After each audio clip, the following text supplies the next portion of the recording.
Jade, so we've decided this year to do the ABC of the Table of Knowledge. We have. So you come up with this idea, Jo, which I think will be really good, actually. Well, I won't claim total.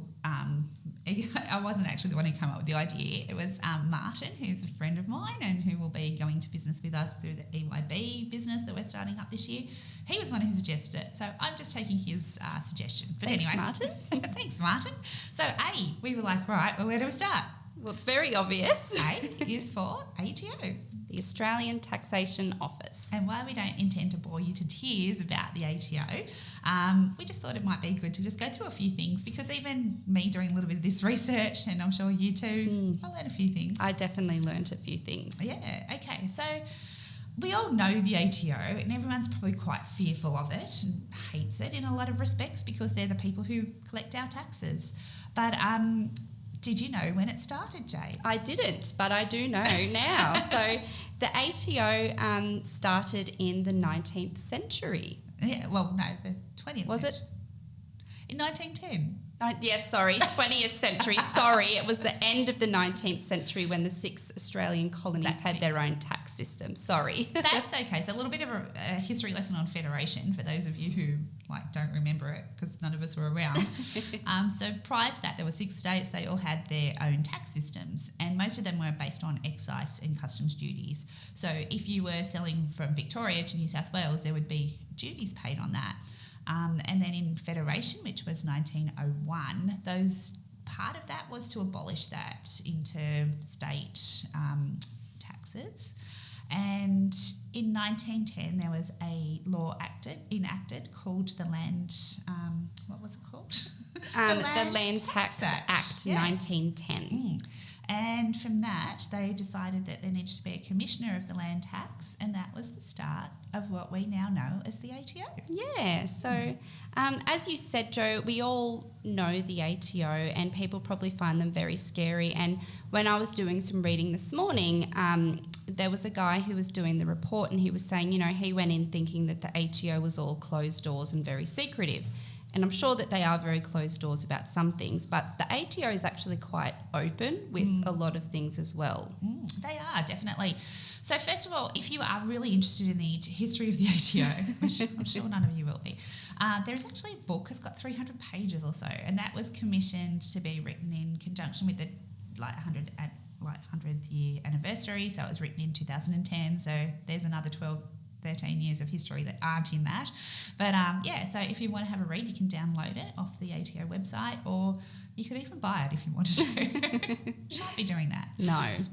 Okay, so what is the ATO's role in Australian society these days? So, after it was the Commissioner for the Land Tax, it then, had a few different names over the years. It was also known as the Commonwealth Tax Office, and it was also known as the Federal Taxation Office, and now, of course, it's known as the Australian Taxation Office, ATO, as most of us are very familiar. But what is its role? I guess its purpose is basically, as it says on its site, is to contribute to the economic and social well-being of Australia by fostering willing participation in the taxation and superannuation systems. So they are the people who administer both taxation and superannuation. I think that's important to remember. Yeah, that's right. So the ATO is also a joint with the Treasury as well. So Treasury does have a part in it. And I think it's also important, while I was reading, doing my research this morning, they did make notes several times that the ATO is not aligned with the politicians at all. So while the politicians may make the rules around it and set some laws, the ATO is its own standing body as well, which they did make a point of that several times in the report, which I think is really important as well. Yeah, I think it is really important to understand that, because it's a bit like the Reserve Bank. Like, we hear a lot of stuff about how the Governor of the Reserve Bank, should have done this, or that there's political pressure for them to do whatever. Of course, they talk to the government, and they do have to administer certain things that the government want, but they are independent bodies. And the ATO administers the taxation law, which is, we've got 2 tax acts. We've got 1936 and 1997 and various bits and pieces that attach to that. And there's also superannuation legislations. They administer all of that law that is related to those things. Yep, that's right. And then, of course, when there's a budget and Treasury make a new policy, they've got to scramble to try and work out how to actually administer that as well. Exactly right. Yeah. So every year the ATO does actually produce an annual report, and that is another long document that you probably would never want to read. And we actually talked about that last year because the 2022 annual report was released. It's released by the Commissioner of Taxation, our current Commissioner of Taxation. His name is Chris Jordan. We've seen him speak a few times, and he actually seems like not a bad guy. Yeah, he was we seen him speak at XeroCon last year in September, and he was actually really, really good. Yeah. He had a bit of a sense of humour, and he was good. Yeah, unlike probably most of the previous tax commissioners that I know of, he's actually not a public servant. He came through, I'm pretty sure he worked for Pricewaterhouse or KPMG or one of those big firms, and and then he was brought into the ATO to run that. So he probably has a little bit more of a corporate focus to what he's doing. So we've got some statistics about who the ATO deal with on a yearly basis. So do you want to go through some of those, Jade? Yeah, we do. So the ATO released their client landscape, and this is as at 30th of June 2022. So the ATO dealt with 11.8 million individuals not in business, so this is just the general taxpayer. They dealt with 1 million employers, 207,000 not-for-profit organisations and 44,000 public and multinational business groups linked to 95,000 entities. Yep, so there's quite a bit. There's also 4.5 million small businesses, of which there's 2.1 million individuals attached to those small businesses. 605,000 super funds. That's a lot. I was surprised by that figure. Okay, of which how many are self-managed? 603,000. So essentially there's so many self-managed super funds out there. And there's also 38,300 BAS and tax agents that they deal with. So there's quite a lot of us out there. There is a lot of us out there, definitely. Yeah. So each year when they do their annual report, they put together their strategic initiatives for the year, and they do have a few of them. I just thought I'd mention a couple of their initiatives for where they want to be heading in the future. So one of them is to optimise interactions through self-service channels, and obviously there is a clear direction for them to try to minimise the amount of interactions with the ATO essentially. So, you can go online and do your MyGov, lodge your tax return. We use the tax agent portal all the time, so we don't have to actually go and talk to someone. Of course, we still do. And for anyone who has talked to the ATO, they would know that there's a very distinctive hold music that I think they must play in. I reckon if you went to prison for tax fraud, they would just play that. They could play that permanently, and that would just... I wonder how many years they've been playing that same music. Ever since I've been dealing with them, it's been the same music. Oh, it's like it's dreadful. Nightmare music, isn't it? Yeah. And you just hum along the tune in your head. You know it off by heart now. You definitely do. We won't sing it for you guys. Another initiative is to unlock their data potential, and so of course we've got things like STP. There's all this data coming in, so essentially the potential of the data is to stop things getting out of hand before they do. Right, so if there's something that's wrong, they can find it, they can deal with it quickly. Another one is to improve small business tax performance, and probably in that tax payment.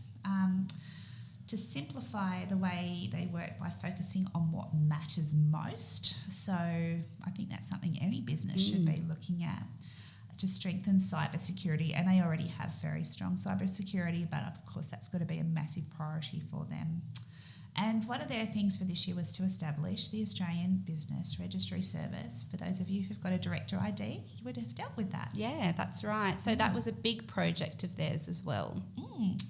Okay. Taxpayers Charter. Does anyone... Well, of course we do because we're talking about it, but what is the Taxpayers Charter? And And do people ever read it, I wonder? Probably not, Jo. So we're going to let you know. So what the Taxpayers Charter is, it outlines your rights and explains what you can expect when you deal with the tax office. But likewise, it also outlines what you should be doing when you're dealing with the tax office.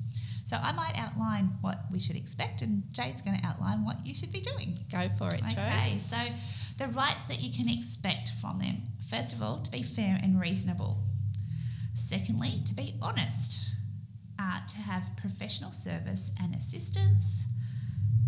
Your right to question what they do, so you have a right to question them. You also have a right to representation, to privacy, to confidentiality, to information access, to help, to decisions.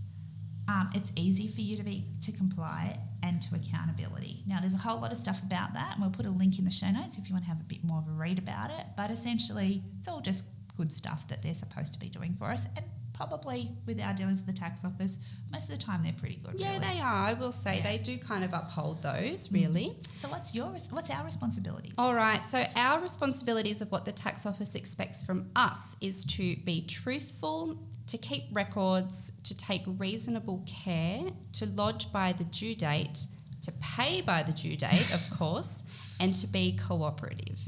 So I guess when you think about it, if you're not doing what you're supposed to be doing, then it probably gives them permission not to necessarily, I mean, of course, they're still going to comply with that, but it does give them the ability to come back and say, well, you haven't done what you were supposed to do, so we maybe can break our promises a little by actually, going after you and trying to get that money in or whatever. Exactly right. And you are right, Jo. Quite often people think the ATO are always the bad guy, but they're really not. They do try and cooperate with people as much as possible. They do. And realistically, compared to some of the other government agencies that we do deal with, I find them very flexible.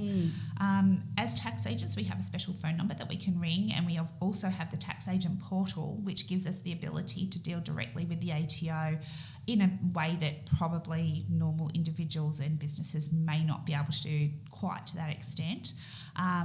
But businesses can access the business portal, so which is very similar to our tax agent portal for the client information. That's right. So, there's so much data. I remember when I first started working in tax, we used to have to ring the ATO to write down what the business activity statements were. So we'd sit there and we'd write out the business activity statements, and we've come a long way. Yeah.